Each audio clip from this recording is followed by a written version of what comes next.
नमस्कार दोस्तों, मैं हूं मुकेश टंडौतिया। कहानियां लिखता हूं, फिर आपको सुनाता हूं। आज अपने कहानी संग्रह से एक मार्मिक मर्म स्पर्श कहानी लेकर आया हूं, जिसका शीर्षक है असहाय। अपने बंगले की दहलीज के बाहर खड़े कांता प्रसाद को देखकर एक औरत उनके पास आती है। साहब जी, मेरी मदद करो। सुबह से मेरा बच्चा और मैं भूखी हूँ। मेरा बच्चा भूख से तड़प रहा है। 2 दिन से मैं इस शहर में भटक रही हूँ। मेरी मदद करो साहब जी, मैं आपके पैर पड़ती हूँ। अरे अरे, ये क्या कर रही हो तुम? पहले खड़ी हो, क्या चाहिए तुम्हें? भूखी हो तो आओ, मैं तुम्हें रोटी खिलाता हूँ। अंदर आओ। कांता प्रसाद उस लाचार औरत, जिसकी गोद में लगभग 8-9 महीने का एक बच्चा होगा, अपने बंगले के अंदर ले आते हैं और वहां अपनी पत्नी लक्ष्मी से उसके लिए खाना तथा उसके बच्चे के लिए दूध मंगवाते हैं। फिर उस औरत के सामने खाने की थाली और दूध की बोतल रखकर कहते हैं, ये लो, तुम खाना खा लो और अपने बच्चे को दूध पिलाओ। स्वयं भूख से व्याकुल और अपने बच्चे को भूख से तड़पता हुआ देखकर वह एक नजर सामने रखी हुई थाली पर डालती है तो एक नजर भूख में बिलबिला रहे अपने मासूम बच्चे पर, जिसकी आंखों से अश्रु की धारा भी बहकर सूख चुकी थी। उसे इस तरह से बैठा देखकर कांता प्रसाद ने कहा, क्या हुआ? क्या सोच रही हो? खाना खाओ, अपने बच्चे को दूध पिलाओ। देखो, वह मासूम रो रहा है। नहीं साहब जी, नहीं, मैं खुद मर सकती हूँ। भूख से तड़पता हुआ अपने बच्चे को मरता देख सकती हूँ, लेकिन उसे खैरात का एक निवाला भी नहीं खिला सकती। वह औरत कांता प्रसाद को जवाब देती है तो कांता प्रसाद कहती हैं, क्या क्या कह रही हो तुम? तो बाहर गेट पर मेरे पैरों में गिरकर मदद क्यों मांग रही थी? आखिर तुम चाहती क्या हो? साहब जी, इस शहर में मैं तो क्या, अब मेरा इस दुनिया में भी कोई नहीं है। मेरे इस बच्चे के अलावा मेरा कोई नहीं है। 2 दिन से मैं इस शहर में आई हूँ और काम की तलाश में भटक रही हूँ, लेकिन कहीं काम नहीं मिला। अगर आप मुझे कहीं काम दिलवा दें या दे दें तो शायद मैं अपने बच्चे की जान बचा सकूं। तो तुम्हें काम चाहिए? कांता प्रसाद ने हल्की मुस्कुराहट लाते हुए कहा। तो उस औरत ने कहा, हाँ साहब जी। थोड़ी देर चुप रहने के बाद कांता प्रसाद ने उस औरत से कहा, पहले तुम ये खाना खाकर अपने पेट की आग को तृप्त करो और अपने इस बच्चे को दूध पिलाकर उसकी भूख मिटाओ। किंतु साहब जी, घबराओ मत, यह तुम्हारा जमीर मरने नहीं देंगे। जितना तुम खाओगी उतना काम हम करवा लेंगे। उससे इतना कहकर कांता प्रसाद अपनी पत्नी लक्ष्मी देवी को लेकर अंदर चले जाते हैं और लक्ष्मी और वो दोनों आपस में चर्चा करते हैं। सुनो जी, मुझे तो यह दीन दुखी भक्त की मारी लाचार लगती है। हाँ लक्ष्मी, और स्वाभिमानी भी। भूख में अपने बच्चे को मरता तड़पता हुआ भी देखकर अपना स्वाभिमान नहीं छोड़ना चाहती। अब हम इसकी किस तरह मदद कर सकते हैं? तो लक्ष्मी कहती हैं, सुनो जी, वैसे भी हमारे घर 2-3 बाइयां काम करने आती हैं, क्यों हम इसे ही अपने यहाँ काम पर रख लें? सोच तो मैं भी यही रहा हूँ लक्ष्मी, फिर भी इतनी जल्दी किसी पर यकीन करना, वो भी किसी अनजान पर। अरे जी, थोड़ी भी उसमें अंदर खोट या चाल चलन में कोई दिक्कत दिखाई दी तो हम उसे भगा देंगे। लक्ष्मी, शायद तुम ठीक कहती हो, लेकिन उसके बारे में सब कुछ जान तो लेना चाहिए। वह कहाँ से आई है और इस शहर में कैसे है? वह कहकर कांता प्रसाद उस औरत के पास आकर बैठते हैं और उससे शब्दों के जाल में उलझाकर उसका अतीत जानने की कोशिश करते हैं।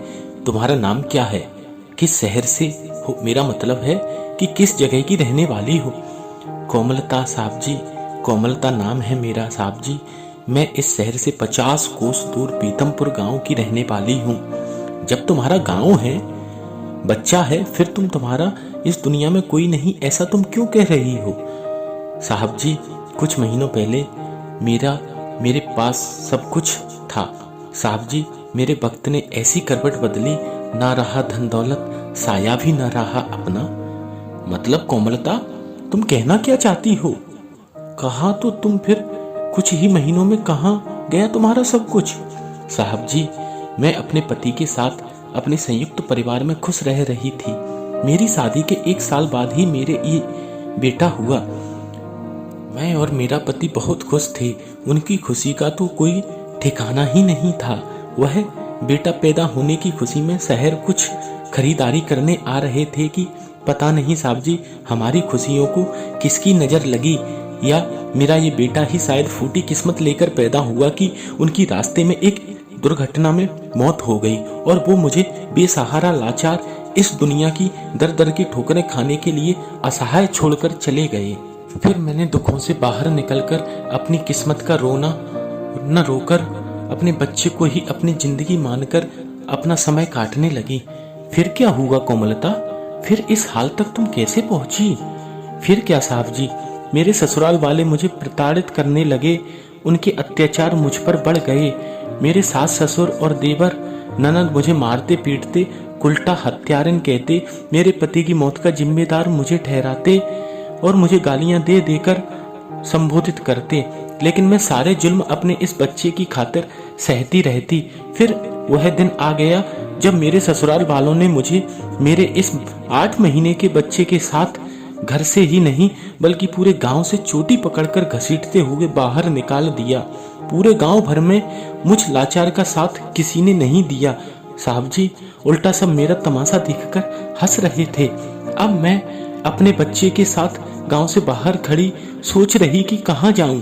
पहले सोचा कि आत्महत्या कर लूं, लेकिन बच्चे का मासूम चेहरा देखकर न कर सकी। फिर सोचा अपने मायके जाऊं, लेकिन वहां भी यही होता। क्यों? माँ बाबूजी वृद्ध थे, वह मरने क्यों धरे। उनके बाद भैया भाभी भी इसी तरह से कभी न कभी अपने घर से वो भी निकालते। फिर साहब जी एक दृढ़ प्रतिज्ञा कर इस शहर चली आई। मैंने प्रतिज्ञा की कि साहब जी जब तक जीऊंगी तब तक न तो स्वयं खैरात का एक दाना खाऊंगी न अपने बच्चे को खिलाऊंगी। साहब जी 2 दिन से इस शहर में काम ढूंढ रही थी। 2 दिन से मैंने कुछ खाया भी नहीं, इसलिए मेरे आंचल से दूध भी निकलना बंद हो गया। मेरा बच्चा भूख से तड़प रहा था, इसलिए मजबूरी में आपके पैरों में गिरकर काम मांग रही थी। अगर आप मुझ लाचार असहाय की कुछ मदद करें तो आपका बहुत बहुत धन्यवाद। नहीं तो साहब जी सिवाय मौत को गले लगाने के मेरे पास कोई रास्ता नहीं है। तभी लक्ष्मी देवी कोमलता के सिर पर हाथ रखकर कहती हैं, नहीं कोमलता, तुम लाचार नहीं हो और ना ही अकेली असहाय औरत हो। तुम आज से यहीं रहोगी मेरे घर में। हाँ कोमलता, तुम्हें काम की जरूरत है और हमें काम करने वाली बाई की। तुम यहीं रहकर हमारे घर का काम काज करो। तुम्हारे रहने खाने, तुम्हारे बच्चे की पढ़ाई की सारी जिम्मेदारी हम लोग ले लेंगे। कोमलता दोनों हाथ जोड़कर उनके सामने बैठकर कहती है, साहब जी, मेम साहब, आप भगवान नहीं बल्कि उससे भी बढ़कर कोई होता है तो वो हैं आपने मुझ अभागन को अपनी शरण में रखकर मुझे ही नहीं बल्कि मेरे बच्चे को भी जिंदगी दी है। कांता प्रसाद ने उस लाचार असहाय कोमलता को अपने घर में शरणार्थी बना कर रख लिया और उसके बच्चे की परवरिश की भी जिम्मेदारी ले ली। बदले में कोमलता ने भी कांता प्रसाद के घर के सारे काम जैसे झाड़ू पोंछा, बर्तन मांजना, यहाँ तक कि वह उनके घर का खाना भी बनाने लगी। अब कोमलता नहीं बल्कि कोमलता बाई हो गई थी। वह उनके बंगले के ही बाउंड्री में एक अलग से कमरा था जिसमें अपने बच्चे के साथ रहने लगी। कांता प्रसाद शहर के जाने माने बिजनेसमैन और एक अच्छे इंसान भी हैं। उन्हें अपने पैसे और रुतबे का बिल्कुल, या ये कहना उचित होगा कि रत्ती भर भी घमंड नहीं है। उनके पास जब भी कोई मदद मांगने के लिए आया होगा उन्होंने उसकी दिल खोलकर मदद की होगी।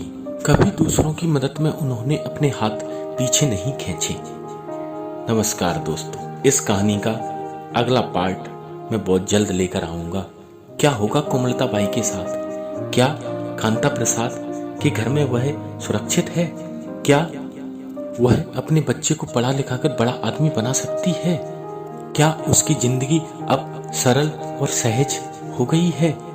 कोमलता बाई की आगे की जिंदगी को लेकर बहुत जल्द आपके पास में आऊंगा। जब तक आप मेरा चैनल लाइक करें, सब्सक्राइब करें।